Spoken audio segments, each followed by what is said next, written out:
on to Dodge Garage, boat stuff. The boat strapped to the Cummins, which didn't even notice it was there, is my 1976 SeaRay SR 240 HT. The HT stands for Hard Top. I bought this boat last year. My first boat that was actually worthy of floating. I bought it right at the end of the season in which it makes sense to buy boats. We had it out in the harbor several times last year, and it was pretty awesome. Unfortunately, sitting here this fall and winter, the starter checked out. Also, it needs an oil change, and belts, and it leaks pretty bad. And the front bilge pump is broken. And I'm sure there's more I'm forgetting. So today, I'm gonna put it in there.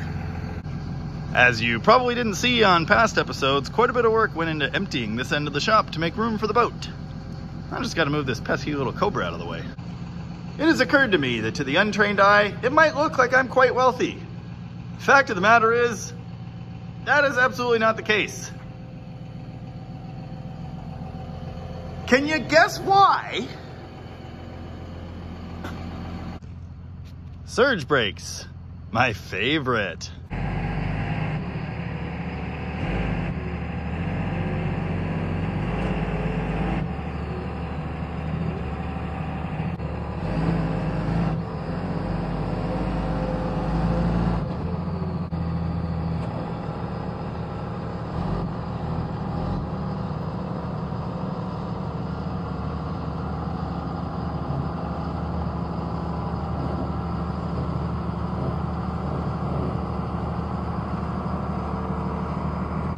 Admire the precision. I'll be honest, I wasn't entirely sure this was gonna work. It's kind of large. Well, it didn't take long to mark its territory. What an absolute unit. Note to self, set the adjustable hitch like this. Also, the jack won't get high enough to pull it out once it's in the shop. But that's fine.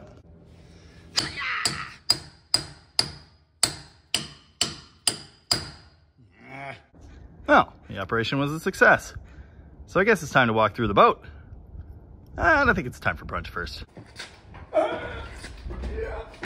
Oh, so much strongness.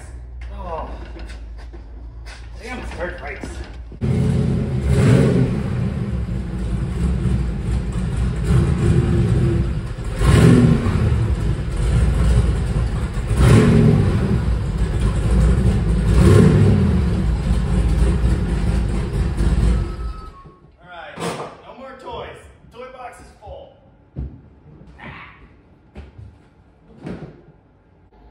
Yeah, it's a little cramped.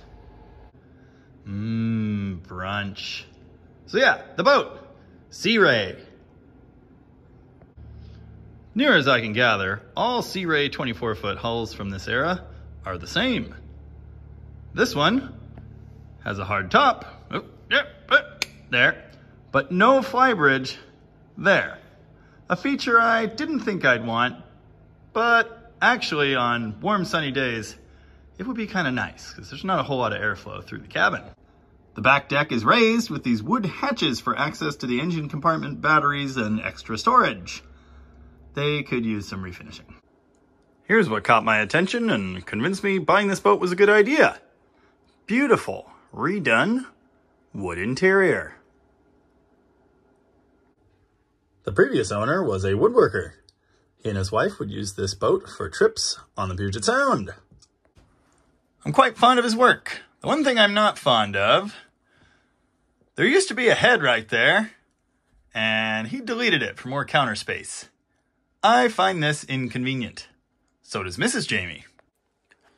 Up there's a sizable V-berth, the lights for which are dead again, for reasons I guess I'll figure out later. This little dining area is kind of neat. These seats actually slide in and out. They slide in and out. Whatever. And then the table drops down and turns into a bed. And over here, there's a sink full of garbage. Aha! For washing all the fish I don't catch. When I bought this boat, it was parked under a tree. I was finding pine needles everywhere. It was very irritating. So I made sure to park it under a tree, just so it would feel at home. Oh yeah, there's a swim deck back here, with a little ladder to get down, and tow points. It's sturdy-ish. There's a foldable back deck canvas cover, which also has zippable sides. I bought this boat in an insane rainstorm and learned that the cover is not waterproof.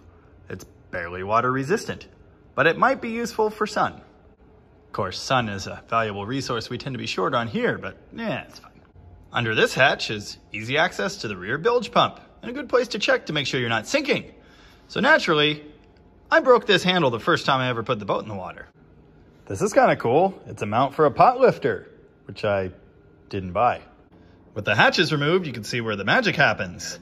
I kind of like boats of this type because they're sort of like cars and trucks, but they float. This happens to be a Chevrolet 350 TBI engine with some random boat parts and some Volvo bits thrown in for flavor. Which reminds me I should show you this, the Volvo Penta Duo Drive. As near as I can tell, it runs on magic and pixie dust. It does work very well, but I'm told when they break, they are extremely expensive. So that's great. Other than the tree pieces, some unsightly wood finish, and little stuff that I need to get done, the main current issue with the boat is this. Of course, it started and ran perfectly 2 months ago. Great. I suppose now would be a good time to flash cut to some footage from when it was in the water the first time, if I can find it.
My friend Captain Connor from Blue Thumb Marine there at the helm. Also Malls, sitting in the back. You might have noticed in that video the boat going kind of crooked and then leveling out. That's because it has these handy, fancy trim tabs on both sides, which you can use to level the boat. The interesting thing is they're speed reactive. You'll be level at, 15, but then you hit 25 and the effect of the trim tab is much more noticeable. Also, as people move around in the boat, it tends to make them go way out of whack too. Kind of funky. Need to practice using those a bit more. Oh yeah, I also have a full set of weather canvases like that for all the windows and the front hatch, which do nothing. I do find myself wishing that Chrysler was supplying marine power plants in this era. That is the 90s when this boat was repowered. I did just notice that those motor mounts are exactly the same as my Marine 440. We'll keep that in mind. What? How could the starter possibly be bad? That's nonsense. Well, I'm glad it didn't start now. Pretty sure there's like 2 gallons of water down in the bottom of this motor. Fantastic! When I bought this boat, there was no engine oil in it. There was no engine oil in it because a hole had rusted through the top of this oil filter here. I can see that's going to be a consistent issue. Now we're down in this wet, moldy place, and, well, it's becoming obvious why I was having belt squeal issues. Well, the good news is the engine definitely isn't seized. It is indeed the starter. The bad news is everything's wet and gross, and I really don't want to work on it. Plus, I got other projects to finish, so I suppose it can just sit here and think about its life for a little while. We'll get back to it soon. Oh yeah, there's also a cabin heater over there that sometimes works and often sounds like squirrels. Soup's just about ready. Why does this hydraulic fluid look exactly like Pepto-Bismol? Well, if I just keep the fire going around the clock for the next 6 months, maybe this thing will get dried out. Well, I guess that's it on the SeaRay for now. We'll be making more videos as improvements and repairs are done, and you know, if it ever goes in the water again, you'll probably see that too. Thanks for watching. Another 100 hours of cleaning.